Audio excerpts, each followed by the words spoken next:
ఏ పండుగ వచ్చినా non veg compulsory. అందులో తలకాయ కూర అంటే చాలా ఇష్టంగా తింటారు. తెలంగాణ స్టైల్లో ఇప్పుడు మనం తలకాయ కూరని ఎలా వండాలో ఈ వీడియోలో చూద్దాం రండి.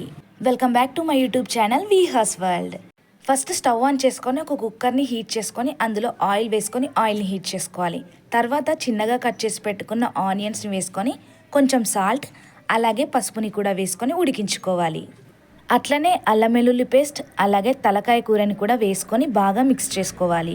మూత పెట్టేసి ఒక 5 విజిల్స్ వచ్చేంత వరకు అలానే ఉడికించుకోవాలి. తర్వాత మూత తీసేసి మనం అందులో టేస్ట్కి సరిపడ కారం ఉప్పుని కూడా వేసుకొని బాగా మిక్స్ చేసుకొని ఉడికిన తర్వాత మనం అందులో వాటర్ని యాడ్ చేసుకోవాలి.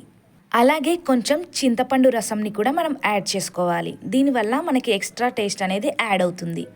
అట్లనే 1 స్పూన్ గరం మసాలా పౌడర్ అలాగే 1 స్పూన్ ధనియా పౌడర్ని కూడా వేసుకొని బాగా మిక్స్ చేసుకున్న తర్వాత చివర్లో కొత్తిమీరని వేసేసుకొని మళ్ళీ ఒక 2 విజిల్స్ వచ్చేంత వరకు అలాగే ఉడికించుకుంటే సరిపోతుంది. అంతేనండి, తలకాయ కూర జస్ట్ మనం 30 మినిట్స్ లోపే రెడీ చేసుకోవచ్చు. ఇంకొంచెం ఘాటుగా కావాలంటే మిరియాల పొడిని కూడా మనం వేసుకోవచ్చు.